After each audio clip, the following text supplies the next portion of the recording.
Welcome back to our channel.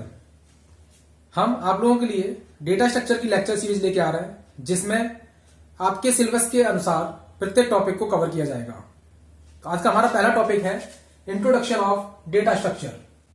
बहुत से students के दिमाग में यह प्रश्न आता है कि डेटा स्ट्रक्चर क्या है और हम इसे क्यों पढ़ रहे हैं। बेसिकली डेटा स्ट्रक्चर दो चीजों से मिलकर बना होता है, पहला डेटा और दूसरा स्ट्रक्चर। तो इस डेटा और स्ट्रक्चर को समझने के लिए हम सबसे पहले इसकी डेफिनेशन को समझते हैं कि डेटा स्ट्रक्चर की डेफिनेशन क्या है। Data structure is a specific way to store and organize data in a computer's memory. Data may be arranged in many different ways such as logical और mathematical model for a particular organization of data is termed as data structure। तो data structure में main जो things है वो है data. तो data को हम कई रूप में देख सकते हैं, कहीं पे भी देख सकते हैं, कहीं पे भी उसे समझ सकते हैं। जैसे आप कोई बुक पढ़ रहे हैं तो उसमें जो टेक्स्ट होते हैं वो भी आपके डेटा की तरह होते हैं। आप मोबाइल में कुछ इमेजेस देख रहे हैं, कोई मैप देख रहे हैं, तो वो जो मैप है, वो जो इमेजेस है, वो भी आपका एक तरीके का डेटा होता है। तो बेसिकली जो आपका डेटा होता है वो रॉ फैक्ट्स एंड फिगर्स होते हैं। आपका एक उसका मीनिंग कोई मीनिंगफुल तरीका नहीं है, मीनिंगफुल मतलब नहीं निकल रहा है उस डेटा को। तो उससे पहले का जो डेटा होता है वो आपका रॉ एंड फैक्ट फिगर्स होते हैं। जैसे मैंने यहां पे कोई वर्ड लिखा हुआ है ललित।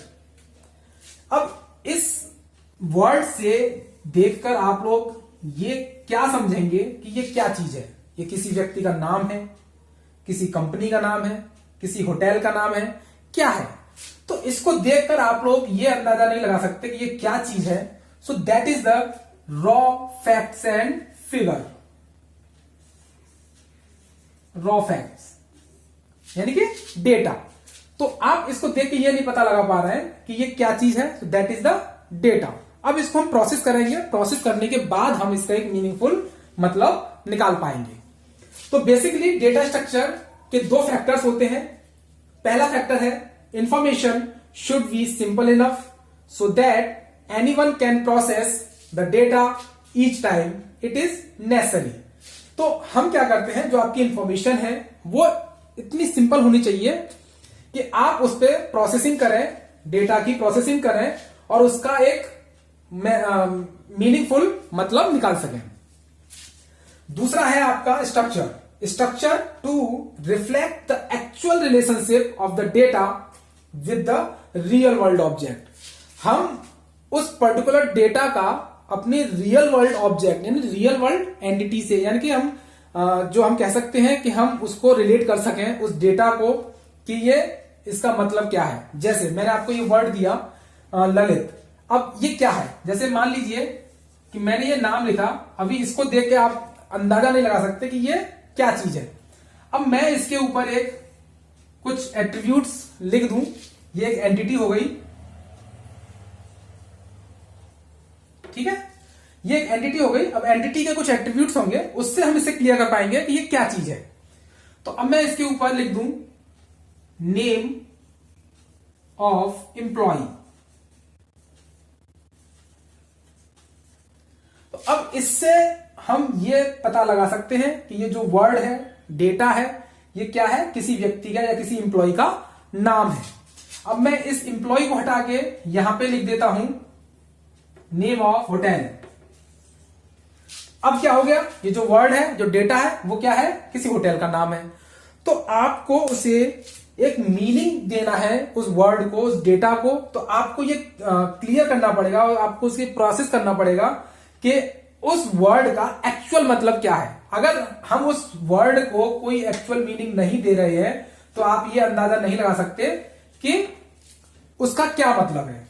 ये जो वर्ड है, जो डेटा है, इसका क्या मतलब है। तो तब तक इसको हम कहेंगे रॉ फैक्ट्स यानी कि रॉ डेटा, यानी कि प्रोसेस होने से पहले जो हमारे पास डेटा होता है वो सिंपल हम उसे डेटा कहते हैं। चलिए अब देखिए, इसको हम एक डायग्राम के माध्यम से समझते हैं कि हम कहां पे डेटा स्ट्रक्चर यूज करेंगे। देखिए, हमारे पास कोई प्रॉब्लम है, ठीक है। अब हमने यहां पे इसको एल्गोरिदम दिया,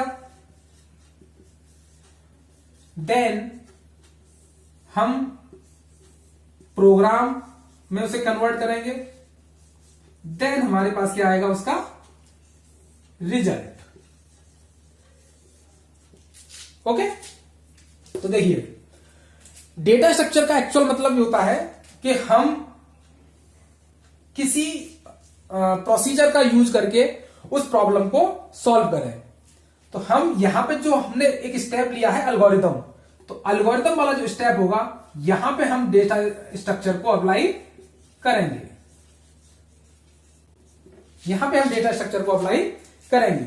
तो जहां पे हम एल्गोरिथम यूज कर रहे हैं, तो that is the data structure. यानी कि हमारे पास एक प्रॉब्लम हुई, अब उस प्रॉब्लम को हमें सॉल्व करना है। जैसे मान लीजिए कि हमें यहां से रेलवे स्टेशन जाना है या बस स्टैंड जाना है, हमें ट्रेन या बस पकड़नी है, तो हम कैसे जाएंगे? तो हमारे पास कोई तरीका होना चाहिए वहां तक पहुंचने के लिए। तो हमारे पास क्या है, एल्गोरिदम है कि हम यहां सबसे पहले ऑटो पकड़ेंगे, ऑटो पकड़ के वहां तक, जहां तक हमें दूसरा ऑटो पकड़ के उस बस स्टैंड तक या रेलवे स्टेशन तक पहुंचना होगा। तो एक क्या हो गया, हमारे पास प्रोसीजर हो गया, एक स्टेप बाय स्टेप प्रोसीजर हम फॉलो करेंगे। तो जो स्टेप बाय स्टेप प्रोसीजर हम फॉलो कर रहे हैं, so that is the algorithm. Algorithm कहां यूज होती है? हम जब हम एल्गोरिदम यूज करते हैं तब हम ये कहते हैं कि हम यहां पे डेटा स्ट्रक्चर अप्लाई कर रहे हैं। तो जब हमने एल्गोरिदम यूज की, तो एल्गोरिदम यूज करने के बाद हम उस प्रॉब्लम को क्या करेंगे, प्रोग्राम में कन्वर्ट करेंगे। तो हमने उस प्रॉब्लम को किस में कन्वर्ट कर दिया, एल्गोरिदम के माध्यम से प्रोग्राम में कन्वर्ट कर दिया। अब प्रोग्राम क्या करेगा, इसे प्रोसेस करेगा, इस प्रॉब्लम को प्रोसेस करेगा और उसका रिजल्ट आपको देगा, ठीक है। तो यहां पे हम ये कह सकते हैं कि हमने किसी प्रॉब्लम को एल्गोरिदम के माध्यम से उसे प्रोग्राम में कन्वर्ट किया और प्रोग्राम उसको प्रोसेस करेगा, ठीक है। प्रोग्राम को प्रोसेस करने के बाद उसका आपको रिजल्ट दे देगा। तो यहां पे जो हम डेटा स्ट्रक्चर अप्लाई कर रहे हैं, इस डेटा स्ट्रक्चर में हमारे पास कुछ डेटा होगा, कुछ स्ट्रक्चर्स होंगे, उस डेटा और स्ट्रक्चर की हेल्प से ही हम एल्गोरिदम डिजाइन करेंगे, प्रोग्राम में कन्वर्ट करेंगे और फिर देन उसके बाद हम उसको रिजल्ट को हमें मिल जाएगा। ओके, तो अब ये तो आपके पास इसकी इंट्रोडक्शन हो गया कि डेटा स्ट्रक्चर क्या है। अब हम इस पॉइंट्स को, इन टॉपिक्स को समझने के लिए हम डेटा स्ट्रक्चर की बेसिक टर्मिनोलॉजी को समझेंगे कि किस तरीके से हमारा डेटा काम करता है। तो अब हम समझते हैं डेटा स्ट्रक्चर की बेसिक टर्मिनोलॉजी। उन पॉइंट्स को समझेंगे यहां पे, जिसके आधार पे हम डेटा स्ट्रक्चर को समझ पाएंगे कि किस तरीके से वर्क करता है। तो सबसे पहला पॉइंट है हमारा data. Data can be defined as an elementary value और द कलेक्शन ऑफ वैल्यूज। जैसे मान लीजिए हमारे पास यहां पे एक डेटा है Sandeep, okay, then 34. That particular data is also called data and that is also data. But आप इन दोनों डिफरेंट डेटा को कह के या देख के ये पता नहीं लगा सकते कि ये इसका मीनिंग क्या है। ये नाम है, जैसे मैंने आपको भी बताया था पीछे, ये नाम है, कंपनी नेम है, होटल नेम है, मशीन नेम है, क्या है, आप इसको देख के ये पता नहीं लगा पा रहे हैं। उसी प्रकार से ये 34 क्या चीज है, साइज है, एज है, एम्प्लॉय नंबर है, मार्क्स है, ये क्या चीज है। तो आप इनको देख के ये पता नहीं लगा पा रहे हैं कि ये क्या चीज है। तो ये क्या है, आपके अनप्रोसेस्ड डेटा है। तो ये पर्टिकुलर डेटा है, यानी कि defined as an elementary value. तो particular is called an data and both combined, अगर हम दोनों को कंबाइन करके भी कहें कि ये क्या है, तो ये आपके हो गए कलेक्शन ऑफ वैल्यूज। क्या हो गया आपकी, ये कलेक्शन ऑफ वैल्यूज, यानी कलेक्शन ऑफ डेटा हो गया आपका ये, ठीक है। तो ये क्या है, आपका रॉ डेटा है, रॉ फैक्ट्स है, ठीक है। तो डेटा हो गया। सेकंड पॉइंट है आपका data items. Refer single unit of value, items are divided into sub items. जैसे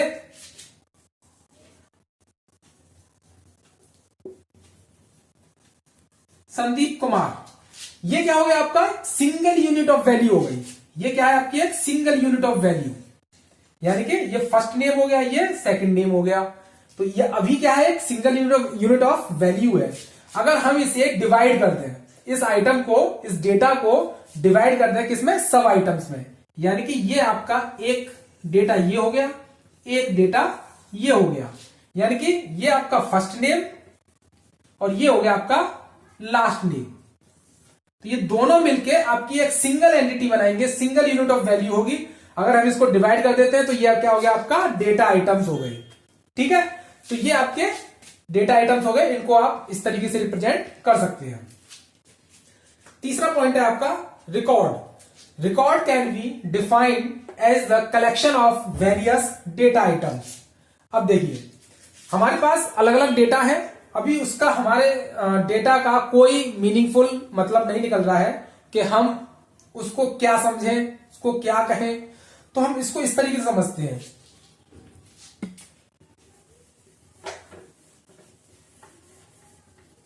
मान लीजिए आपके पास कोई एंटिटी है, रियल एंटिटी, ठीक है। अब हमने उसको एक यहां पे नेम दे दिया, एज, ये दो चीजें हमने दे दी। तो पहला यहां पे हमने लिख दिया नाम और एज हो गई 30। तो यहां पे क्या मतलब निकल रहा है कि ये एक नेम है जिसकी एज 30 है, तो इसकी ये क्या हो गया, पूरा एक रिकॉर्ड हो गया। ये क्या हो गया, पूरा एक रिकॉर्ड हो गया एक एंटिटी का, एक रियल एंटिटी का। ये क्या हो गया, यहां पे रिकॉर्ड हो गया, यानी कि collection of various data items. तो वेरियस डेटा आइटम्स यानी कि ये एक डेटा आइटम ये हो गया, एक डेटा आइटम ये हो गया। तो इन दोनों के कलेक्शन से हमारे पास क्या बन गया, वो रिकॉर्ड हो गया। इस पर्टिकुलर एंटिटी का एक रिकॉर्ड हो गया हमारे पास कि ये इसका नेम है, ये इसकी एज है। ठीक है, नेक्स्ट पॉइंट है हमारे पास file. A file is a collection of various records of one type of entity. एक ही तरीके की एंटिटी, एक तरीके की एंटिटी यानी कि कोई पर्सन है यहां पे, तो उस पर्सन की जो कलेक्शन ऑफ रिकॉर्ड्स, हम यहां पे और भी नाम और उसकी और एज लिख दें तो वो क्या हो जाएगी, हमारी फाइल हो जाएगी। जैसे मैंने यहां पे और लिख देता हूं, संदीप 29। तो ये पर्टिकुलर चीज collection of various data item, तो collection of various data item तो आपका रिकॉर्ड हो गया, और कलेक्शन ऑफ रिकॉर्ड्स ये आपकी क्या कहलाएगी, फाइल। ये आपका क्या कहलाएगा, फाइल। ठीक है, अब फिफ्थ पॉइंट है आपका field. Single elementary unit of information representing the attribute of an entity. अब देखिए फील्ड की बात हो रही है यहां पे, तो इसी से समझते हैं हम। फील्ड यानी एक फील्ड हो गई हमारे पास name, that is the attribute, यानी कि इस रियल एंटिटी का, यानी कि इस पर्सन का ये क्या हो गया, name is a attribute in particular field हो गई है। दूसरी एट्रीब्यूट क्या होगा आपके पास, एज। तो ये जो पर्टिकुलर एट्रीब्यूट्स हैं, सो दैट इज फील्ड। ठीक है, इस पर्टिकुलर एट्रीब्यूट क्या कहेंगे, फील्ड। तो इस एट्रीब्यूट में जो भी हमने यहां पे इंफॉर्मेशन दी है, तो ये हमारा जो कलेक्शन होगा ये क्या कहलाएगा, हमारा फील्ड, यानी कि unit of information representing the attribute of A entity. यानी एंटिटी के एट्रीब्यूट में जो भी इंफॉर्मेशन है वो हमारी क्या कहलाती है, फील्ड कहलाती है।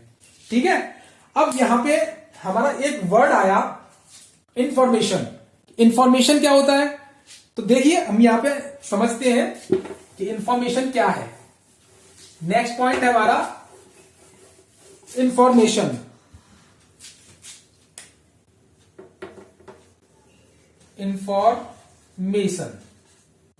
Next 6 point, information means data with attribute. कोई भी डेटा अगर आपका एट्रीब्यूट के साथ में है तो वो आपकी इंफॉर्मेशन कहलाएगी। अगर एट्रीब्यूट हमने क्लैरिफाई नहीं किया है, डिफाइन नहीं किया है, तो आप उस डेटा का कोई मतलब नहीं निकाल पाएंगे। तो ये क्या हो गया कि डेटा के प्रोसेसिंग के बाद जो भी उसकी वैल्यू आती है, जो भी उसका मतलब निकलता है, दैट इज द इंफॉर्मेशन। तो मैंने आपको जब से स्टार्टिंग में भी बताया था, और जब मैंने पहला पॉइंट बताया डेटा का, तब भी मैंने आपको समझाया कि मान लीजिए ये कोई वर्ड है और रियल वर्ल्ड एंटिटी का ही वर्ड है ये, ठीक है। अब हम इसको क्या समझे, हमें नहीं पता है कि नेम है, कंपनी नेम है, मशीन नेम है, होटल नेम है, क्या है, हमको नहीं पता क्या चीज है ये, ठीक है। अब हम इसे एक मीनिंगफुल क्या देते हैं, एक एट्रीब्यूट प्रोवाइड करते हैं कि इसका क्या नाम है, जैसे name of hotel, name of hotel. तो अब इससे ये क्लैरिफाई हो जाता है, इससे ये इंफॉर्मेशन निकल के आ रही है कि ये क्या है, आपका होटल का नेम है, Lalit is a hotel name. तो इससे इंफॉर्मेशन हमें क्या मिल गई कि ललित एक होटल का नेम है। तो data with attribute is called information. तो ये था आज का आपका पहला topic, introduction of data structure. तो इसी प्रकार से आगे की जो लेक्चर सीरीज होगी हम आपको प्रोवाइड करते रहेंगे। जब तक आप हमारे चैनल को लाइक करिए, सब्सक्राइब करिए। Thank you.